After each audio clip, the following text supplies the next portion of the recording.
মানে ভালো কিছু এক্সপেক্ট করা তৃণমূলের কাছ থেকে মানে ভালো না।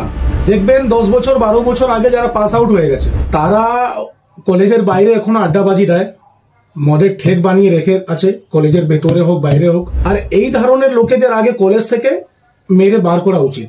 তৃণমূলের সাথে যারা যুক্ত আছে তাদেরকে জিজ্ঞেস করবেন বিয়ে হয়ে গেছে, সব কিছু হয়ে গেছে, কিন্তু জিজ্ঞেস করবেন কাজ কি করি। একটাই জিনিস বলবে প্রমোটিং করি, প্রমোটিং এর সাথে যুক্ত, আর না হলে অ্যাডমিশনের পয়সা খাই। স্টুডেন্টদের কাছ থেকে পয়সা তোলা, অ্যাডমিশনের নামে পয়সা তোলা, গার্জিয়ানদের কাছ থেকে পয়সা তোলা, ওই ফ্রেশারের নামে নাঙ্গা ডান্স করানো, এইগুলোই চলছে এখন কলেজে। ইলেকশন নেই, কিছু নেই কলেজে, এগুলোই কন্টিনিউয়াস। তৃণমূলের যে ছাত্র পরিষদ সেগুলো এইভাবেই চলছে। গান অ্যারেঞ্জ করা হয়েছিল, আবার দেখলাম যে বীরভূমের নানুরে সেখানে নবীন বরণের একটা অনুষ্ঠানে টিএমসিপি তরফ থেকে চটুল গান, অসভ্য ভাষার যে সঙ্গীত রয়েছে তাতে নাচ গান হচ্ছে। যে রাজনীতি দলের কোনো নীতি আদর্শ বলে কিছু নেই, তার কাছ থেকে আপনি অন্য কিছু এক্সপেক্ট করতে পারেন না। মানে ভালো কিছু এক্সপেক্ট করা তৃণমূলের কাছ থেকে মানে ভালো না। এদের শুরু থেকেই কলেজ হোক বা বাইরে প্রতিবাদের নামে ডান্স করা, এগুলো তৃণমূলের কাজ। আর তৃণমূল শুরু থেকে এগুলোই করে এসছে। বিভিন্ন আপনি কলেজে যাবেন, কলেজে দেখবেন ফ্রেশার্সের নামে বা কোনো ফাংশনের নামে এই সমস্ত জিনিসগুলো কলেজে হচ্ছে।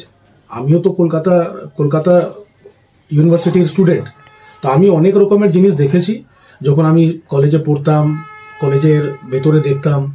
তো তৃণমূলের কাজ হচ্ছে এটাই, আর ওদের কাছ থেকে অন্য কিছু এক্সপেক্ট করাটা ভুল। আপনি বলছেন যে কলেজ ক্যাম্পাসের মধ্যে টিএমসিপির তরফ থেকে এই ধরনের কাজগুলো হয়ে আসছে, সেখানে দাঁড়িয়ে বিরোধী যে দলগুলো রয়েছে, বিজেপি হোক কিংবা সিপিআইএম হোক, এসএফআই কিংবা আপনাদের যে ছাত্র সংগঠন রয়েছে, তারা প্রতিবাদ জানাননি?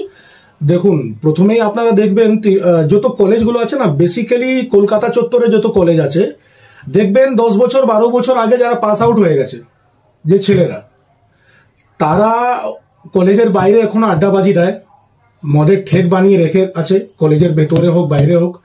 স্টুডেন্টরা সব কিছুই জানে, তারা হয়তো রাজনীতি করেন না, নিজের বাড়ির পরিবারের কথা শুনে তারা মানে পড়াশোনা করতে কলেজে আসছেন, তারা নিজের কথা রাখতে পারে না কোথাও, কিন্তু আমরা জানি, তারাও জানে। আর এই ধরনের লোকেদের আগে কলেজ থেকে মেরে বার করা উচিত।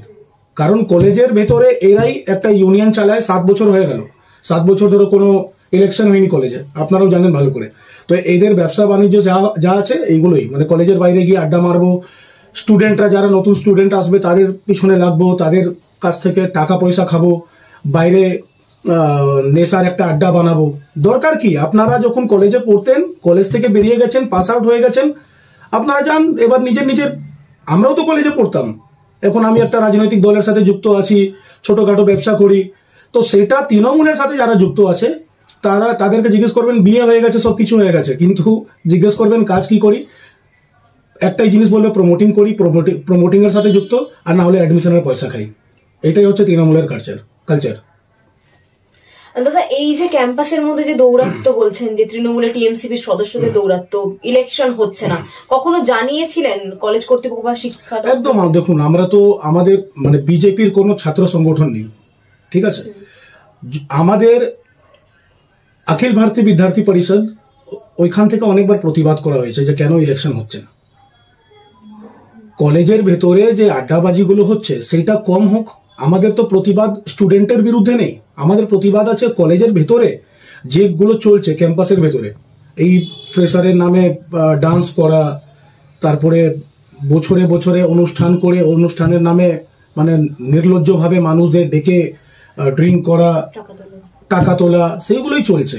অ্যাডমিশনের নামে পয়সা তোলা, এখন না অ্যাডমিশন অনলাইন চলছে, বাট সবাই জানে কিভাবে নিজের রিজার্ভ করে টাকা পয়সা খায় তৃণমূলের কিছু যে দাদা ভাইয়া মস্তানরা আছে, কলেজের বাইরে আড্ডাবাজি করে প্রমোটিং এর সাথে যুক্ত আছে, আর এই সমস্ত জিনিসগুলো কলেজে করছে। আপনি বলছেন যে কলেজ ক্যাম্পাসের মধ্যে এই রকম যে অপসংস্কৃতির প্রচার করছে টিএমসিপি তরফ থেকে, স্টুডেন্টরা কেন চুপ রয়েছে? স্টুডেন্টরা কেন প্রতিবাদ করছে না? স্টুডেন্টরা প্রতিবাদ করবে কি করে? তাদেরকে যদি ধমক চমক, আজ রাস্তায় যখন ইলেকশন হয়, তৃণমূলের কাজ কি হচ্ছে? বিরোধী দলকে মেরে নাক মুখ ফাটিয়ে দিয়ে তাদেরকে হসপিটালাইজ করে দেওয়া। একটা স্টুডেন্ট যে এখন স্কুল থেকে পাস করে যারা কলেজে যাচ্ছে, তাদের তো আশা থাকে যে আমরা কলেজে যাব, ভালো করে ট্রেনিং নেবো, পড়াশোনা করব, বড় হব, কারোর স্বপ্ন আছে আমি অ্যাডভোকেট হব, কেউ ডক্টর হতে চায়। কোথাও কি একটা ভয় আছে, মানে যে ধরনের যে আমরা আরজি করের ঘটনা দেখলাম, যাদবপুরে দেখলাম, একদম আছে। এরা একটা নেক্সাস তৈরি করেছে। এই যারা আজ থেকে 10 বছর 12 বছর আগে যারা পাস আউট হয়ে গেছে কলেজ থেকে, তাদের একটা নেক্সাস চলছে, একদম নেগেটিভ নেক্সাস যাকে বলা হয়।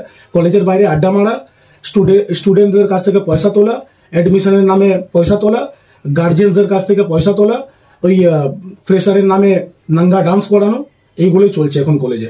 ইলেকশন নেই, কিছু নেই কলেজে, এগুলোই কন্টিনিউস।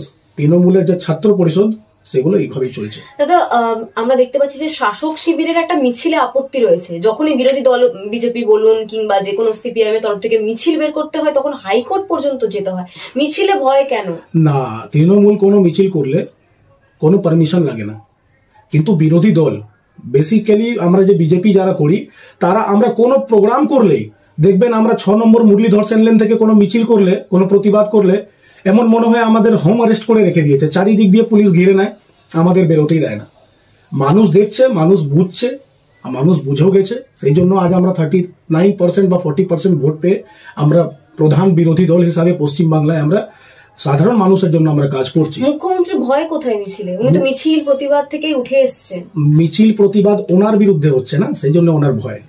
উনি প্রতিবাদী মেয়ে, প্রতিবাদী মহিলা, উনি জানেন যে ওনার বিরুদ্ধে যে সাধারণ মানুষ রাস্তায় নামছে, রাতের ঘুম ওনার উঠে গেছে। রাতের ঘুম উনি ভালো করে ঘুমোতে পারছেন না।